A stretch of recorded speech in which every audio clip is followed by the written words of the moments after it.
सुशांत सिंह राजपूत और रिया चक्रवर्ती के दोस्त रूमी जाफरी, जो कि डायरेक्टर भी हैं, उन्होंने हाल ही में सुशांत को याद करते हुए काफ़ी कुछ कहा है। लेकिन उनकी बातों से ऐसा लग रहा है कि वो सुशांत को याद तो कर ही रहे हैं, लेकिन उससे ज़्यादा फोकस उनका रिया चक्रवर्ती को सपोर्ट करने में है। जी हाँ, क्या कुछ उन्होंने कहा है, चलिए आपको बताते हैं। नमस्कार दोस्तों, मैं हूं ज्योति नाहक, स्वागत कर रही हूं आप सभी का शुद्ध मनोरंजन में। सुशांत सिंह राजपूत की आज फर्स्ट डेथ एनिवर्सरी है। Everyone is sad, everyone is feeling a lot of emotions. बार बार इस बारे में बात करने से भी बहुत ज़्यादा फील होता है आपको कि वापस आप पूरे जोन में चले गए हो एंड ऑल दैट, जो भी चीज़ें हैं।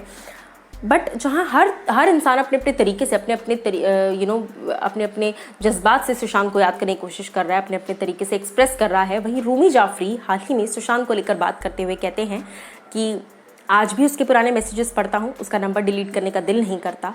कहते हैं, would you believe I still continue to read his messages on the phone. उसका नंबर डिलीट करने का मन नहीं करता। I still feel he is alive, his enthusiasm, his excitement about life was so infectious. He wanted to do so many things. He wanted to act, direct films, write, do organic farming. I am reminded of singer Noore Jahan song, जो ना मिल सके वही बेवफा। ये बड़ी अजीब सी बात है, जो चला गया मुझे छोड़कर वही आज तक मेरे साथ है। ये गाना उन्होंने सुशांत के लिए डेडिकेट किया कि जो नहीं है ऐसा लगता है वो अब तक साथ है। उसके आगे वो कहते हैं कि वो जो दिन था 14 जून का पिछले साल, और आज का ये जो दिन है 14 June, that day will be a dark day for me every year. I think सभी के लिए डार्क डे हमेशा रहेगा, एम्बेडेड हो चुका है वो हिस्ट्री में। And everything that has happened since then, the hatred, the accusations, the counter accusations, the ugly court cases, and most of all, the targeting of Sushant Singh girlfriend Riya Chakrabarty. यहाँ तक वो सुशांत के बारे में बात कर रहे थे, लेकिन इसके बाद उन्होंने रिया को सपोर्ट करने की बातें शुरू कर दी कि रिया पर इल्ज़ाम जो लगाए जा रहे हैं वो बहुत डिसहार्टनिंग है, और रिया के साथ जो हो रहा है वो ज़्यादा डिसहार्टनिंग है, और ये वो सारी चीज़ें जो एक्चुअली जिसकी ज़रूरत नहीं थी। लेकिन उसके बावजूद कहीं ना कहीं आप जब ये इंटरव्यू देखेंगे, आप जब पढ़ेंगे, बेसिकली स्पॉट बॉय की रिपोर्ट है, सुशांत के बारे में बात करते करते रिया को कहीं ना कहीं डिफेंड किया जा रहा है लगातार। वो कह रहे हैं कि सुशांत के गुजरने के बाद जो भी चीज़ हुई, it was very torturing. Sushant की गर्लफ्रेंड रिया के साथ जो भी हुआ, it was all so painful for those who really cared about him. उसी के साथ साथ वो कहते हैं, अभी भी कुछ कहने में डर लगता है। You never know what will be made of what you say. The next thing you know, you are being targeted for God knows what. Let me tell you, knowing Sushant, he would have hated every moment of the tamasha and that ensued after his death. So many of his so-called friends suddenly showed up, claim their portion of fame. रातों रात ये लोग मशहूर हो गए, जिनकी following zero थी उनके फॉलोअर्स हज़ारों में हो गए।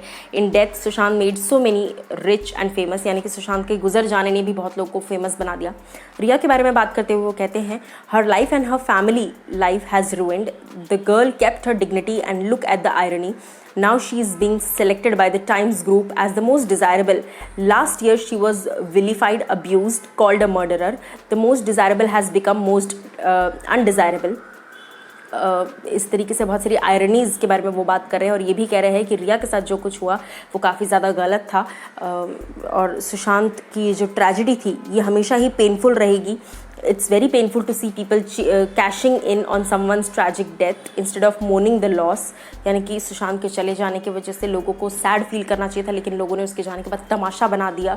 बट काफ़ी हद तक मैं इस बात से उतना अग्री नहीं करती, क्योंकि अब तक नहीं लोगों को पता कि क्या हुआ है। तो अगर क्या हुआ है वो जानना है तो आवाज़ उठानी ही पड़ेगी, तभी पता चल पाएगा कि क्या हुआ है, वरना सब कुछ तो वैसे भी दब कर रह चुका है। Anyways, talking about Rumi Jafri, इन्होंने अपनी ऑटोबायोग्राफी भी लिखने का फैसला लिया है। हाल ही में ऑटोबायोग्राफी को लेकर बात करते हैं और कहते हैं, yes I am writing my autobiography, in that one whole chapter is devoted to Sushant. यानी कि अपनी ऑटोबायोग्राफी में एक पूरा का पूरा अच्छा खासा चैप्टर जो है ये सुशांत के नाम करने वाले हैं, as a tribute to Sushant. So इनकी बातें, क्या कुछ आप इन पर कहना चाहेंगे रूमी जाफरी पर? काफ़ी हद तक इनकी बातें सही भी हैं, लेकिन हाँ, कुछ बातें ऐसी हैं जो शायद जनता को नहीं पसंद आएंगी। आपकी इस बारे में क्या राय है, बताइए हमें।